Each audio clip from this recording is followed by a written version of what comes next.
Sa sandaling kailangan mo siya, nawala na siya sa iyo. Pakinggan mong muli yon. Hindi mo nakukuha ang kapangyarihan sa isang babae sa pamamagitan ng paghahabol sa kanya, pagbibigay lugod sa kanya, o pagpapatunay sa iyong sarili. Nakukuha mo iyon sa pamamagitan ng paglayo sa sandaling. Malaman mong hindi mo siya kailangan. Nakukuha mo iyon sa pamamagitan ng pagkaalam na ang iyong halaga ay wala sa kanyang atensyon, kanyang pag-apruba o kanyang pagpapatunay. Paano kung ang lahat ng sinabi sa iyo tungkol sa kung paano makakuha ng kababaihan ay idinisenyo upang pahinain ka? Paano kung ang mundo ay nagprograma sa iyo na maglingkod, magpasakop, magmakaawa at tinawag itong pag-ibig? Ang video na ito ay hindi para sa magamahina ang loob. Ito ay para sa lalaking pagod ng maging hindi nakikita. Pagod ng magbigay ng higit pa sa natatanggap niya. Pagod ng magtanghal na parang payaso para lang mapili. Ito ang panggising, at kung handa kang marinig ang katotohanan, magkomento ngayon. Pinipili ko ang kapangyarihan. Gusto niya ang lalaking hindi siya kailangan, hindi ang nagte-text sa kanya ng 12 beses sa isang araw.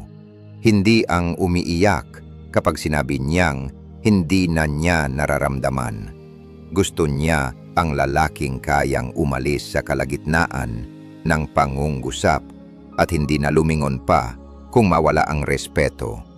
Iyan ang kapangyarihan. Mali ang itinuro sa iyo. Sinasabi ng lipunan na maging mabait, maging kaaya-aya, maging malambot. Sabi nila, happy wife, happy life. Sinasabi nila sa iyo na magbukas, umiyak, sabihin ang lahat ng iyong emosyon, unahin siya. Ngunit tanungin ng iyong sarili, nagawa ba nitong mas mahalin ka niya? O lumayo ba siya sa sandaling naging masyado kang available, masyadong malambot, masyadong emosyonal? Ang kapangyarihan ay wala sa dami. Ito ay nasa katahimikan. Ang respeto ay hindi ipinagmumunuhan. Ito ay kinikita. At ang pag-ibig na iyong hinahangad. Ito ay dumarating lamang kapag mas mahal mo ang iyong sarili kaysa sa pagmamahal mo sa kanya.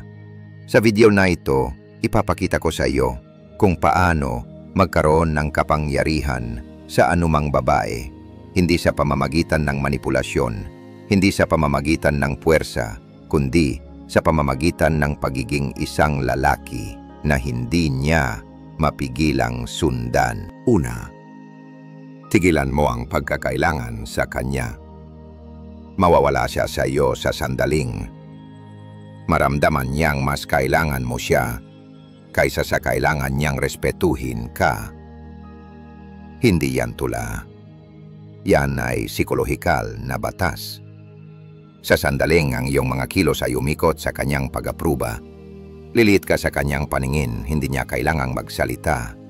Mararamdaman niya yan sa iyong tono, sa iyong katawan, sa kung paano ka mag-reply sa kanyang text, sa loob ng ilang segundo, sa kung paano ang iyong buong araw ay umiikot sa kanyang mood swings. Ibinibigay mo ang iyong kapangyarihan na parang wala itong halaga. At kapag ginawa yan ng isang lalaki, kumihinto siyang maging puwersa. Nagiging aksesorya siya. Isang bagay na pangkomportable. Isang bagay na pwede niyang itago at kuning kailanman niya gusto. Hindi dahil masama siya, kundi dahil yan ang itinuro mo sa kanya na paniwalaan. Hindi kayang mahalin ng isang babae ang isang lalaking hindi pinangungunahan ang kanyang sarili. Kung susundan mo siya na parang nawawalang bata, umaasang papatunayan niya ang iyong halaga. Konti-unti mong sisirain ang lahat ng minsang hinangaan niya. Ang akala mo ay pag-ibig, pagtitext sa kanya buong araw, pagtatanong ng kanyang opinyon sa bawat galaw, paghihintay sa telepono para siya ay mag-reply, ay pagdepende na nagkukuble. At ang pagdepende ay ang kamatayan ng pagnanasa. Sinasabi nito sa kanya, Wala akong buhay kung wala ka. Ngunit hindi yan nakakaantig sa kanya. Pinaparamdam lang nito sa kanya na nakulong siya. Hindi siya pumasok sa iyong mundo para dalhin ka na parang pasanin. Dumating siya dahil nakakita siya ng apoy sa iyo. Dahil ang iyong presensya ay sapat ng walang pagsubok. Dahil mayroon kang isang bagay na mas malaki kaysa sa kanya. Isang misyon, isang landas, isang bisyon. At ngayon, ginawa mong misyon mo siya. Naging emosyonal kang walang tirahan. Sinusubukang mamuhay sa loob ng kanyang pag-apruba. Hindi yang kapangyarihan. Yan ay emosyonal na pagpapakamatay. Kung gusto mong mahila siya sa iyo na parang gravity, dapat kang maging untouchable sa pinakamagandang paraan. Hindi malamig, hindi malupit, kundi hindi matitinag. Dapat niyang malaman na kung mawala siya bukas, hindi masisira ang buhay mo. Ito ay magpapatuloy lamang, hindi natitinag. Diyan naninirahan ang atraksyon. Maging obsessed, ngunit hindi sa kanya. Maging obsessed sa pagiging napakahusay, napaka-driven, napaka-emosyonal, na intelihente, na pagpasok mo sa anumang silid. Nagbabago ang enerhiya ng walang sinasabi. Gumising bago sumikat ang araw, magpawis, itulak ang iyong mga limitasyon hanggang sa sumakit ang iyong katawan at masira ang iyong mga dahilan. Kumuha ng mga libro na magpapabago sa iyong pag-iisip, stoicism, strategy, psychology, at magbasa hanggang sa lumabo ang iyong mga mata. Iwasan ang mga distractions. Iwasan ang mga lalaking mahilig magtsismisan at mga babaeng nakakaubos ng iyong enerhiya. Buuin ang iyong bisyon na parang nagtatayo ka ng isang imperyo dahil yan ang totoo. Subaybayan ang iyong mga gawin na parang nakasalalay ang iyong kinabukasan dito dahil totoo. At higit sa lahat, kusang loob na magdusa. Disiplinahin ang iyong sarili nang napakalalim na ang sakit ay maging iyong guro, hindi iyong kaaway. Dahil ang lalaking marunong umupo sa discomfort nang hindi nawawala ang kanyang sarili, ang siyang hindi kayang sirain ng anumang babae. Siya ang bato, ang pamantayan, ang pundasyon na kanyang nirerespeto kahit hindi siya sumasang-ayon. Hindi niya laging sasabihin, ngunit hinahanap niya ang lalaking iyon. Ang lalaking hindi bumibigay kapag lumalayo siya, ang lalaking hindi humahabol kapag sinusubukan siya, ang lalaking nagsasabing hindi at sinasabi iyon ng totoo. Hindi para saktan siya, kundi dahil hindi siya natatakot mawala siya. Nagiging siya ka sa pamamagitan ng pagbawi ng bawat piraso ng iyong sarili na ibinigay mo sa kanyang atensyon. Ang mga pikeng tawa na ginagawa mo kapag hindi ka amused. Ang mga paghingi ng tawad na binibigay mo kapag hindi ka mali.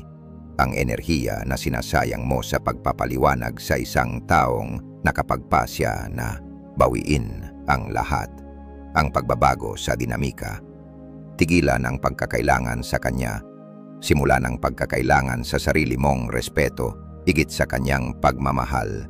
Dahil kapag ginawa mo yan, kapag inilipat mo ang iyong prioridad mula sa pagmamahal patungo sa pagiging makapangyarihan, mararamdaman niya iyan. Hindi niya sasabihin, ngunit magbabago ang kanyang pag-uugali. Magte-text siya ng mas mabilis. Lalabas siya ng mas malambot. Magpapasakop siya. Hindi dahil pinilit mo siya, kundi dahil ang iyong presensya ay nagparamdam sa kanya ng kaligtasan. Hindi ito tungkol sa pagiging walang puso, ito ay tungkol sa pagiging buo. Tungkol sa ganun mo makukuha ang kapangyarihan sa isang babae. Hindi sa pamamagitan ng paghawak sa kanya, kundi sa pamamagitan ng paghawak sa iyong sarili. Hindi sa pamamagitan ng pagpapatunay ng iyong halaga, kundi sa pamamagitan ng pagiging napakagaling na hindi mo na kailangang magpaliwanag. Huwag kang mag-text sa kanya, mag-text ka sa iyong kinabukasan. Huwag kang maghintay na tawagan kanya, sagutin mo ang iyong misyon. Huwag kang magmakaawa na mapili. Piliin mo ang iyong sarili hanggang sa maging imposible para sa kanya na hindi ka piliin pabalik. Hindi kanya gustong iligtas. Gusto niyang sumulong sa tabi mo. Gusto niyang makaramdam ng inspirasyon kapag tinitingnan kanya, hindi pasanin. At hindi niya iyan magagawa kung lalabas ka bilang isang lalaking patuloy na sinusuri ang kanyang emosyonal na temperatura bago magpasya. Tigilan ang paglakad sa patalim. Simulan ang paglakad ng may layunin. Kapag nakita kanyang naninindigan sa iyong katotohanan, kahit na yumanig ang silid, doon kanya pagkakatiwalaan. At kung hindi siya magtiwala, hayaan mo siya. Hindi ka narito para kumbinsihin siya. Narito ka para maging uri ng lalaki na hindi nagtatanong ng upuan sa mga lamesa. Siya ang gumagawa ng sarili niyang lamesa. Ang hindi mapipigil na ikaw putulin ang ingay, ay unfollow siya, ay mute ang kanyang mga kwento. Tigilan ang pag-ikot sa kanyang mundo na umaasang mapapansin kanya. Maglaho sa iyong ebolusyon ng napakalalim na sa susunod na makita kanya. Hindi ka na makikilala. Hindi dahil sa sama ng loob, kundi dahil sa pag-unlad, sa pagiging bersyon ng iyong sarili na hindi kailanman nangailangan ng kanyang pagpapatunay sa simula pa lang. Baguhin ang iyong isip, palalahanan ang iyong sarili araw-araw. Ang kanyang pag-ibig ay hindi ang iyong oxygen. Ang iyong layunin ng iyong oxygen. Yan naninirahan ng pagkalalaki. Sa direksyon, sa pagkaalam kung saan ka pupunta at hindi kailangan ng sinuman upang mag-apruba. Maging ang lalaking namumuno sa kanyang buhay nang napakalakas na siya ay sumasama sa iyo o maiwan na lang sa likuran. Yan ang enerhiya na hindi niya malilimutan. Yan ang lalaking hindi niya titigilang isipin. Ganun ka magkakaroon ng kapangyarihan. Hindi sa pamamagitan ng pagdaig sa kanya, kundi sa pamamagitan ng pagiging hindi maikakaila sa iyong landas, sa iyong presensya, sa iyong kapayapaan. Ikalawa, sanayin ang iyong isip. Pinakakatiwalaan lamang niya ang lalaking nagtitiwala sa kanyang sarili. Sinusundan lamang niya ang naglalakad ng may direksyon kahit sa kaguluhan. Hindi mo nakukuha ang kanyang respeto sa pamamagitan ng pagsubok na kontrolin siya. Nakukuha mo ito sa pamamagitan ng pagkontrol sa digmaan sa loob ng iyong sariling isip. Ang larangan ng digmaan ay hindi sa pagitan mo at niya. Ito ay sa pagitan mo at ng iyong mga reaksyon, sa pagitan ng iyong ego at ng iyong disiplina, sa pagitan ng iyong mga emosyon at ng iyong misyon. Kung hindi mo kayang manatiling buo kapag lumayo siya, kung gumuho ka sa bawat pagiging malamig niya, kung ang iyong buong enerhiya ay nagbabago, batay sa kung ngumiti siya o hindi nag-reply, kung gayon ay ibinigay mo ang pinakamakapangyarihang sandata na mayroon ka, ang iyong panloob na katatagan. Dapat kang bumuo ng isip na hindi naaapektuhan ng kanyang pag-apruba, isang kaisipan na hindi mabibili ng kagandahan o masisira ng pagtanggi. Karamihan sa mga lalaki ay natatalo, hindi dahil hindi sila kaakit-akit o dahil wala silang halaga. Natatalo sila dahil hindi nila kayang pangunahan ang kanilang sarili. Nagpapanik sila kapag sinusubukan sila. Bumibigay sila kapag lumalayo siya. Gumuho sila kapag hinamon niya ang kanilang direksyon. At ang hindi nila napagtatanto ay ginagawa niya yon upang makita kung totoo ka. Sinusubukan ng mga babae sa isang dahilan upang malaman kung ang lalaking nakatayo sa harap nila ay matibay o kung siya ay isa lamang maskara na hawak ng marupok na emosyon. Tigilan ang pagre-react. Simulan ang pamumuno gusto mong mapanalunan siya. Tigilan ang pagganap. Tigilan ang pagre-react. Tigilan ang pamumuhay sa emotional autopilot. Buuin ang iyong kamalayan na parang mandirigma na nagpapatalas ng kanyang talim. Panoorin ang iyong mga iniisip nang hindi sumusunod sa mga ito. Pakinggan ang iyong mga pagdududa nang hindi nagpapasakop sa mga ito. Kapag sinabi niya ang isang bagay na humahamon sa iyong ego, huminto, huminga, at sumagot na parang isang lalaki na hindi kailangang magpatunay ng anuman. Kapag lumayo siya ng emosyonal, huwag humabol. Panatilihin ang iyong pagkatao at hayaan siyang bumalik sa gravity na iyong binuo. Yan ang pinapanood niya. Hindi ang iyong mga salita, hindi ang iyong mga papuri. Pinapanood niya upang makita kung hindi matitinag ang iyong sentro. At hindi mo ito maaaring pekehin, nalika mo man ang lakas na yon o hindi. Kung gusto mong maging siya, sinisimulan mo ito sa pagpatay sa batang nagre-react. Kung alam niyang magre-react ka, alam niyang kaya kanyang hilahin na parang papet na nakatali sa sinulid. Ngunit kapag nanatili kang hindi natitinag, kapag umupo ka sa discomfort at hinayaan itong dumaan sa iyo na parang hangin sa bato, doon siya lumalapit dahil naghahanap siya ng isang bagay na bihira. Isang lalaking hindi nawawala ang kanyang sarili. Isang lalaking hindi tumatakbo mula sa discomfort. Isang lalaking kayang harapin ang pagtanggi, kaguluhan at hamon at patuloy pa ring maglakad na parang walang makakapagpatinag sa kanyang landas. Likhaing ang iyong panglob na lakas. Ang ganitong uri ng lalaki ay nililikha, hindi ipinapanganak. Binubuo mo siya sa katahimikan, pag-uulit at pagdurusa. Binubuo mo siya sa tuwing gigising ka at pupunta sa gym kahit napagod ka dahil ang malakas na katawan ay lumilik ka ng disiplinadong isip.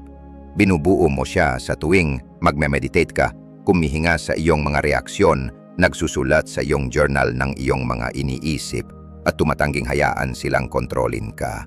Binubuo mo siya kapag nagbabasa ka ng pilosopsiya, sumisipsip ng katotohanan at inilalapat ito hanggang sa iyong panloob na mundo ay labis na maayos na mararamdaman niya ito kapag nagsasalita ka. Binubuo mo siya kapag ipinagpapaliban mo ang kasiyahan, kapag umupo ka sa tukso at bumayo ng walang pag-aalinlangan. Ang pagkontrol sa iyong isip ay hindi lang tungkol sa stoicism. Ito ay tungkol sa pagiging isang lalaki na mas mahirap galawin kaysa sa mundo sa paligid niya. Ito ay tungkol sa pagpapakita sa kanya, hindi pagsasabi sa kanya na hindi siya ang iyong kompas. Ikaw ang kompas, ang iyong mga halaga, ang iyong angkla, ang iyong misyon, ang iyong direksyon, at ang iyong mga emosyon ay mga senyales, hindi mga tagubilin. Matutong makaramdam ng hindi nagre-react, matutong maranasan ng walang pagkakabit. Ang lalaking kayang umupo sa gitna ng bagyo at numiti ang siyang nagmamay-ari ng silid. Dahil walang mas kakit-akit sa isang babae kaysa sa isang lalaking hindi niya kayang buwagin, hindi dahil siya ay mayabang, kundi dahil siya ay nakasentro, nakaugat at malinaw. Ang kalinawang iyan ang humihila sa kanya, ang presensyang iyan ang humahawak sa kanya, ang lakas na iyan ang nagpaparamdam sa kanya ng sapat na kaligtasan para maging malambot. Yakapin ang disiplina at layunin nagsisimula ito sa pagpili mo ng pang-araw-araw na disiplina.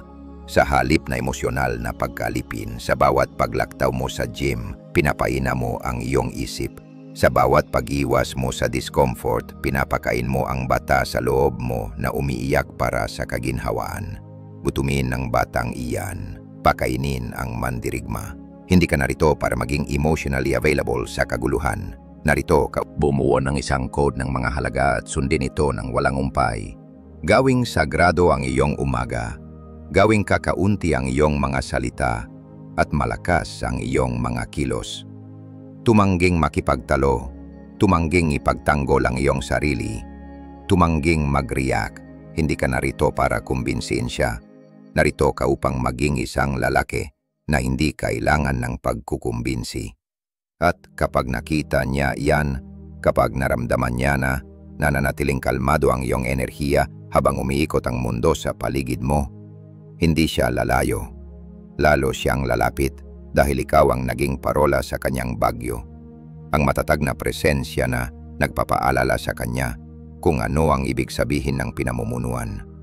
At hindi sa puwersa, kundi sa kalinawan. Hindi sa agresyon, kundi sa katiyakan. Ganoon ka magkakaroon ng kapangyarihan sa isang babae. Hindi sa pagdaig sa kanya, kundi sa pagiging ganap na kontrolado sa iyong sarili. Pinipili niyang sundin ang iyong pamumuno. Hindi dahil umiling ka, kundi dahil kinita mo ito. Sanayin ang iyong isip at hindi niya malilimutan ang iyong presensya.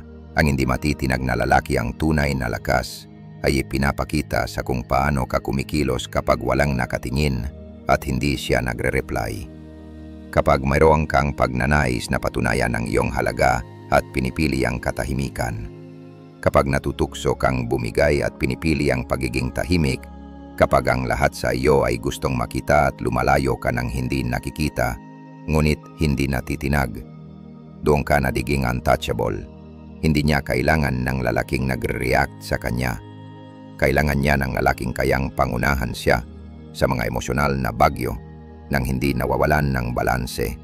Nagiging siya ka hindi lamang sa pamamagitan ng pagbabasa ng mga quotes o panonood ng content. Nagiging siya ka sa pamamagitan ng paglikha ng mga ritual na umayon sa iyong mga kilos sa iyong mga pamantayan.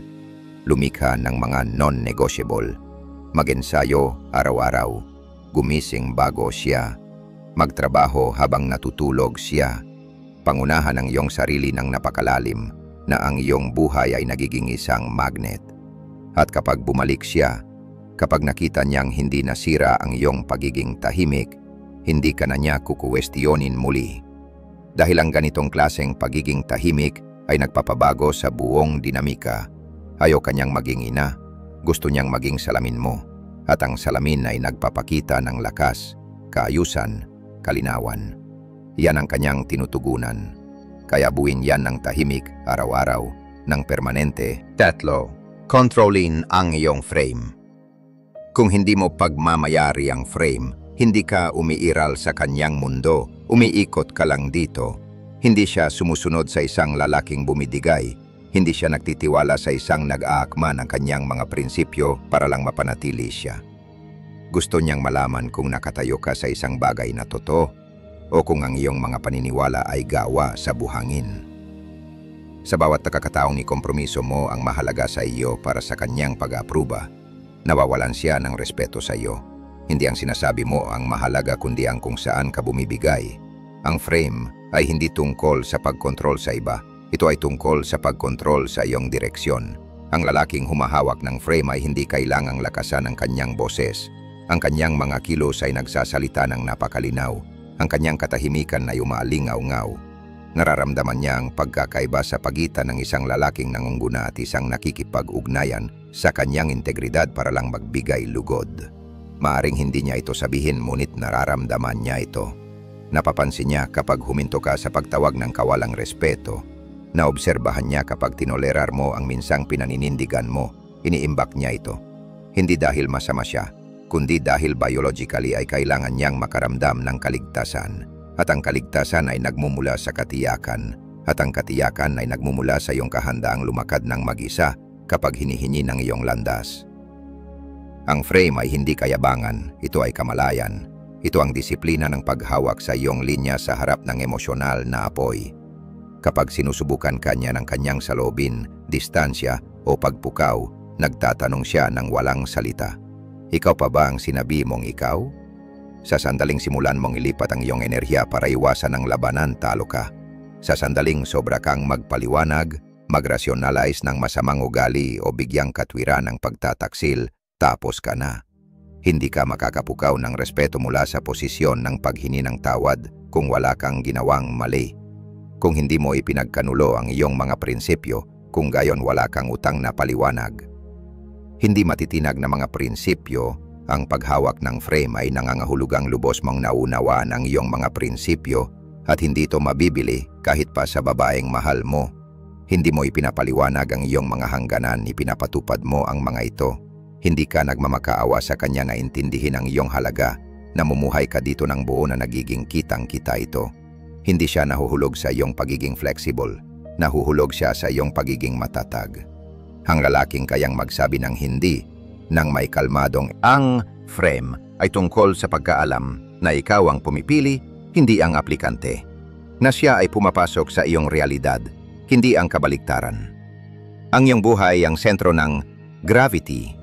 Kung lalabnawin mo ito sa labis na pag-akomoda, magiging madaling kalimutan ka. Ang paghawak ng frame ay ang pagkaalam kung ano ang gusto mo at hindi kailanman ipagkanulo ito. Kung sinabi mong hindi mo tinutolera ang pagkahuli, huwag mo itong tanggapin. Kung sinabi mong ang pagtataksil ay hindi pinag-uusapan, huwag mo itong pag-usapan. Kung sinabi mong ang iyong misyon ang nauuna, kung gayon ay huwag mo itong ipagpalit sa kaginhawaan. Susubukan niya ang frame. Hindi dahil gusto niyang umalis, kundi dahil gusto niyang maniwala na totoo ito. At sa bawat pagkakataong hahawakan mo ito, tataas ang kanyang respeto sa iyo. Ngunit kung bibigay ka kahit minsan, sisimulan kang mamatay sa kanyang mga mata.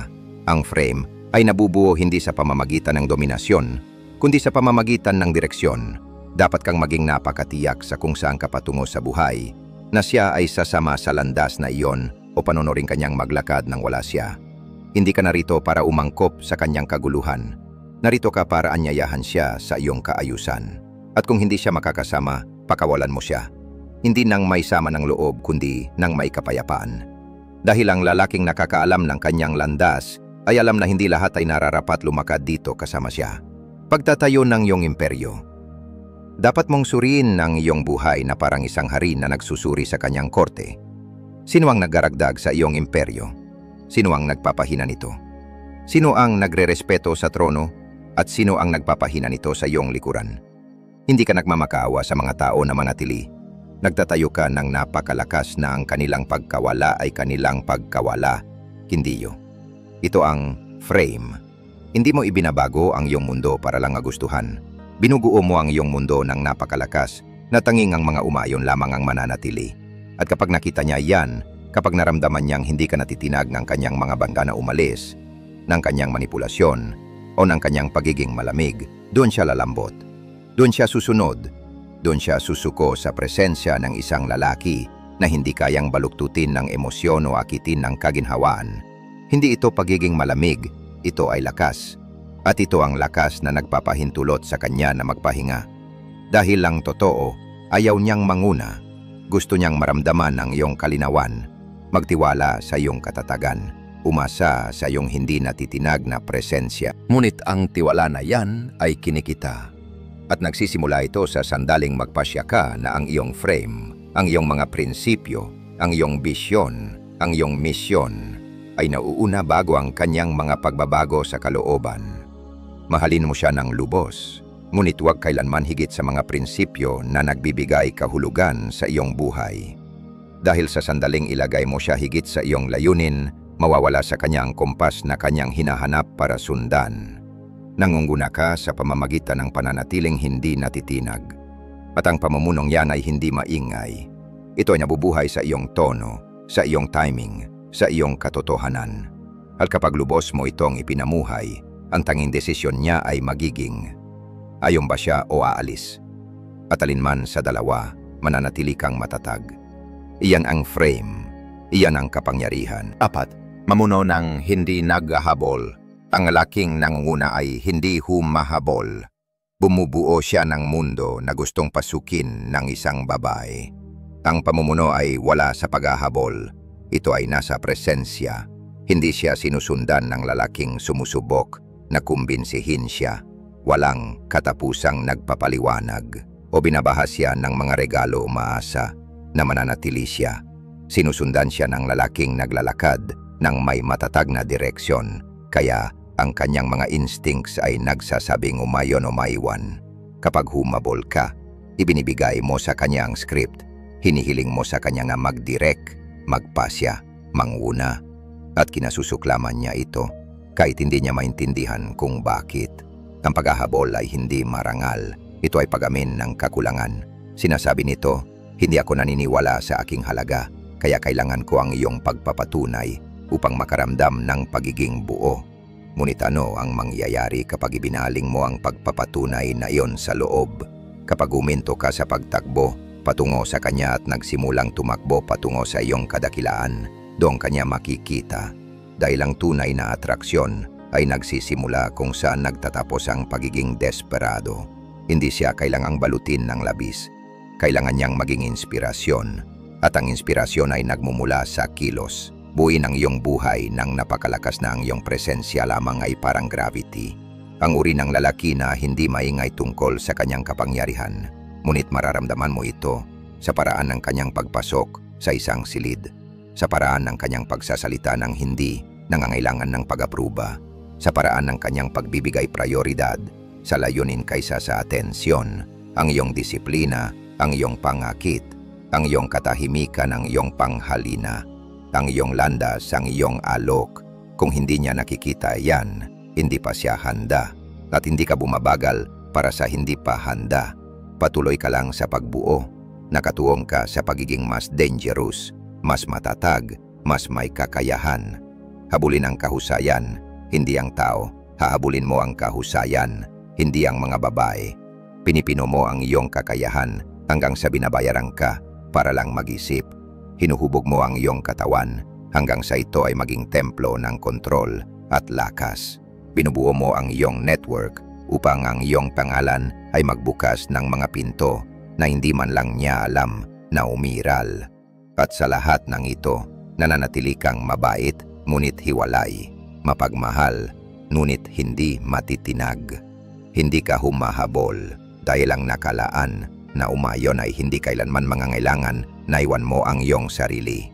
Siya ay lubos na nakaugat sa kanyang pagpapahalaga sa sarili. Kaya ang kanyang pag-ibig ay hindi nagmamakawa. Ito ay nagaanyaya. At ang imbitasyong yon ay makapangyarihan. Alam niyang bihira ito. Alam niyang hindi niya ito kayang manipulahin. Alam niyang kailangan niyang umangat para rito. At iyang mismo ang pumupukaw sa kanyang respeto. Hindi ang lalaking nagpapadala ng mahahabang text. Hindi ang lalaking nagpapaliwanag ng bawat galaw niya, kundi ang lalaking kumikilos ng tahimik. Alam na ang kanyang landas ay nagsasalita ng mas malakas kaysa sa anumang salita. Nagiging siya ka sa pamamagitan ng pag-alis ng bawat pag-uugali na sumisigaw. Pakipili ako. At tinapalitan ito ng isang buhay na napakapuno kaya, kahit na umalis siya ngayon, walang masisira. Nangunguna ka ng hindi humahabol sa pamamagitan ng pagiging isang lalaki na walang kailangan, kundi nagdadagdag ng halaga sa lahat ng bagay. Ang lalaking nagdadala ng kapayapaan, hindi kaguluhan. Kaayusan, hindi pagkalito. Direksyon, hindi pagkaantala. At ang antas na yon ng presensya ay hindi maaaring pekehin. Ito ay hinuhubog. Hinuhubog sa mga umaga kung kailan walang nakatingin. Sa mga reps, kung kailan walang nagbibilang. Sa pagmumuni-muni sa sarili kung kailan walang nakikinig. Nangungguna ka ng hindi humahabol sa pamamagitan ng pagiging lubos na nakatuon sa kung sino ang nagiging ikaw. Kaya nakalimutan mong tanungin kung nanonood siya. Dahil sa kaibuturan, palagi siyang nanonood. Inaobserbahan niya kung paano ka tumutugon sa kanyang distansya, kung paano ka kumikilos kapag nawala ang atensyon, kung paano ka kumikilos kapag mag-isa ka. Doon napatunayan ang iyong tunay na pamumuno. Bawiin ang iyong trono.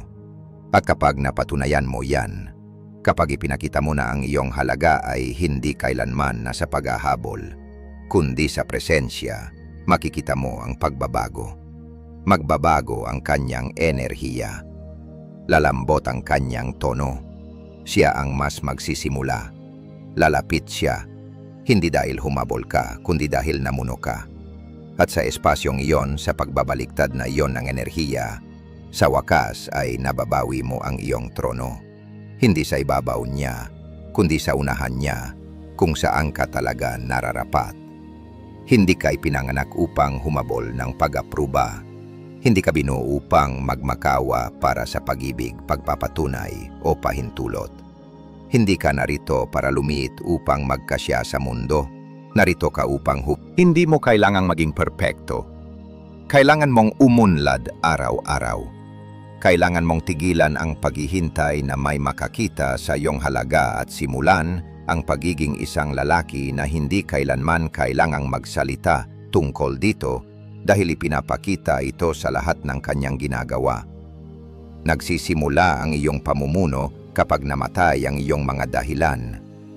Nagsisimula ang iyong kumpiyansa kapag sinimulan mong gawin ang mga bagay na kinatatakutan mo.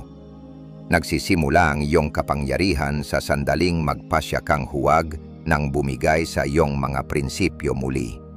Hindi ka nawawala, hindi ka sira. Nakabaon ka lang sa ilalim ng mga patong ng kaginhawaan, pagkagambala at takot. At oras na upang sunugin ang lahat ng ito. Upang bumangon mula rito, upang maging hindi makikilala, hindi lang para sa kanya, hindi lang para mapahanggang mundo, kundi para sa iyo, para sa lalaking nakikita mo kapag walang nakatingin, para sa bersyon ng iyong sarili na hindi kailanman magpapakababa, hindi kailanman magmamakaawa, hindi kailanman hihingi ng tawad sa paglalakad sa daan na walang sinumang nangangahas lakarin. Ito ang iyong buhay, ang iyong kwento, at oras na upang isulat mo ito na parang totoo ang bawat salita. Kung ang video na ito ay nakapagpukaw ng isang bagay na malalim sa loob mo, Kung may nagising sa iyong kaluluwa habang pinapanood ito, huwag hayaang mamatay ang apoy na yon. Pindutin ang like button at mag-subscribe sa channel, hindi lang para tulungan ang algorithm, kundi dahil kapag sinuportahan mo ang misyong ito, nakakatulong kang gawing accessible ang mga katotohanan ito sa lalaking tahimik pa rin, naligaw pa rin, hinahabol pa rin ang pag-apruba sa isang mundong nakalimutan kung ano ang hitsura ng lakas. Ibahagi ito sa isang kapatid na kailangan itong marinig. Mag-iwan ng komento sa ibaba na nagsasabing, "I'm building myself," para malaman kong hindi ka narito para sa libangan. Narito ka upang maging ang pinakamahusay na bersyon ng iyong sarili.